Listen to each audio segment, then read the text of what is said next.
Hello friends, வணக்கம். நாம் இப்போ பார்க்க போகிற டாபிக் பிறப்புச் சான்றிதழில் குழந்தையின் பெயர் பதிவு செய்யறதுக்கான செய்தி குறிப்பு ஒன்று வெளியிட்டிருக்காங்க. அதை பற்றின டீட்டெயில்ஸ் தான் நம்ம இந்த வீடியோவில் ஃபுல்லாக பார்க்க போகிறோம். நாம் வீடியோவை பார்க்குறதுக்கு முன்னாடி நீங்கள் இது வரைக்கும் நம்ம சேனலை சப்ஸ்கிரைப் பண்ணலைன்னா மறக்காமல் சப்ஸ்கிரைப் பண்ணிங்க. கூடவே பக்கத்தில் இருக்கக்கூடிய பெல் ஐக்கானை கிளிக் பண்ணி ஆல் அப்படின்ற ஆப்ஷனை செலக்ட் பண்ணிங்க. அப்போ தான் நம்ம சேனலில் போஸ்ட் பண்ணுற எல்லா வீடியோஸினுடைய நோட்டிஃபிகேஷன் உங்களுக்கு உடனே கிடைக்கும். வீடியோவை ஸ்கிப் பண்ணாமல் முழுசாக பாருங்கள். வாங்க நம்ம வீடியோவை பார்க்கலாம். ஸோ இதுதான் பார்த்தீங்கன்னாக்கா அந்த செய்தி குறிப்பு. இதில் என்ன சொல்லியிருக்காங்க அப்படின்னு பார்த்தீங்கன்னா, பிறப்புச் சான்றிதழில் குழந்தையின் பெயர் பதிவு செய்தல் 31/12/2024 வரை கால அவகாசம் நீட்டிப்பு அப்படின்னு கொடுத்துருக்காங்க. அதாவது பிறப்பு பதிவு குழந்தையின் முதல் உரிமை, பிறப்பு சான்றிதழ் குழந்தையின் சட்டப்பூர்வ குடியுரிமைக்கான அத்தாட்சி அப்படின்னு சொல்லியிருக்காங்க. குழந்தை பிறந்த 21 நாட்களுக்குள் பதிவு செய்து இலவச பிறப்புச் சான்றிதழ் பெற பிறப்பு இறப்பு பதிவு சட்டம் 1969 வழிவகை செய்கிறது அப்படின்னு சொல்லியிருக்காங்க. அப்போ பார்த்தீங்கன்னாக்கா ஒரு குழந்தை பிறந்த 21 நாட்களுக்குள்ளே பார்த்தீங்கன்னாக்கா பிறப்புச் சான்றிதழ் நீங்கள் அப்ளை பண்ணிடணும். பிறப்புச் சான்றிதழில் குழந்தையின் பெயரை பதிவு செய்தால் மட்டுமே அது முழுமையான சான்றிதழ் ஆகும் அப்படின்னு சொல்லியிருக்காங்க. ஸோ இப்போ நிறைய பார்த்தீங்கன்னாக்கா நேம் கொடுக்காம பார்த்தீங்கன்னா பர்த் சர்டிஃபிகேட்லாம் எடுத்துடுறாங்க. ஸோ அந்த மாதிரி இருக்கக்கூடாது. அதில் பார்த்தீங்கன்னாக்கா பிறப்புச் சான்றிதழில் குழந்தையின் பெயர் இருந்தால் தான் அது முழுமையாக சான்றிதழாக கருதப்படும் அப்படின்னு சொல்லியிருக்காங்க. பிறப்புச் சான்றிதழ் குழந்தை பள்ளியில் சேர வாக்காளர் அடையாள அட்டை, ஓட்டுநர் உரிமம் பெற பாஸ்போர்ட், விசா உரிமம், அயல் நாட்டில் குடியுரிமை பெற இன்றியமையாத ஆவணமாக உள்ளது அப்படின்னு சொல்லியிருக்காங்க.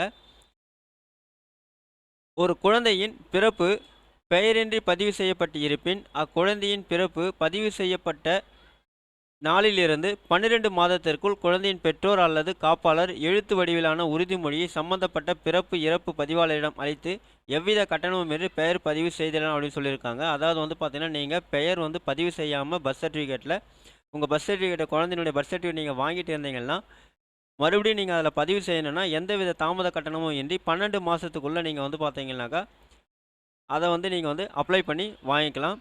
அப்படி இல்லை அப்படின்னும் போது 12 மாதங்களுக்கு பின் 15 வருடங்களுக்குள் 200 தாமத கட்டணம் செலுத்தி குழந்தையின் பெயரை பதிவு செய்யலாம் அப்படின்னு சொல்லியிருக்காங்க.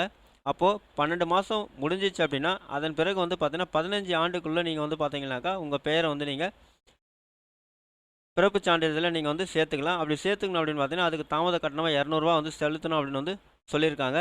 15 ஆண்டுகளுக்கு மேல் குழந்தையின் பெயரை பதிவு செய்ய இயலாது அப்படின்னு சொல்லியிருக்காங்க. அப்போது 12 மாதத்துக்குள்ளே நீங்கள் பதிவு செய்யணும் ஃப்ரீயாக. அப்படி இல்லை அப்படின்னாக்கா 15 ஆண்டுகளுக்குள்ளே நீங்கள் பார்த்தீங்கன்னா ஒரு வருஷம் முடிஞ்சிச்சுன்னா 15 ஆண்டுகளுக்குள்ளே நீங்கள் பார்த்தீங்கன்னா தாமத கட்டணம் 200 ரூபா செலுத்தி நீங்கள் குழந்தையின் பேரை பிறப்பு சான்றிதழ் பர்த் சர்டிஃபிகேட்டில் நீங்கள் பதிவு செஞ்சிடணும். அப்படி இல்லை அப்படின்னா 15 வருஷத்துக்கு மேலே ஆகிடுச்சுன்னா குழந்தையின் பெயரை பார்த்தீங்கன்னாக்கா பர்த் சர்டிஃபிகேட்டில் பதிவு செய்ய இயலாது அப்படின்னு சொல்லியிருக்காங்க.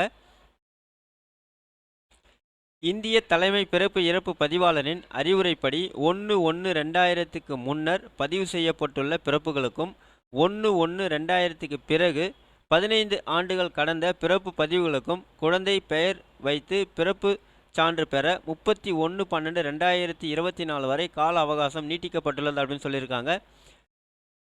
பிறப்பு பதிவு செய்யப்பட்டுள்ள நகராட்சி, மாநகராட்சி அல்லது சம்பந்தப்பட்ட வட்டாட்சியர், பேரூராட்சி அலுவலரிடம் உரிய ஆதாரங்களுடன் கல்விச் சான்று, ஓட்டுநர் உரிமம் வச்சு பார்த்தீங்கன்னா நீங்கள் விண்ணப்பிக்கலாம் அப்படின்னு சொல்லியிருக்காங்க.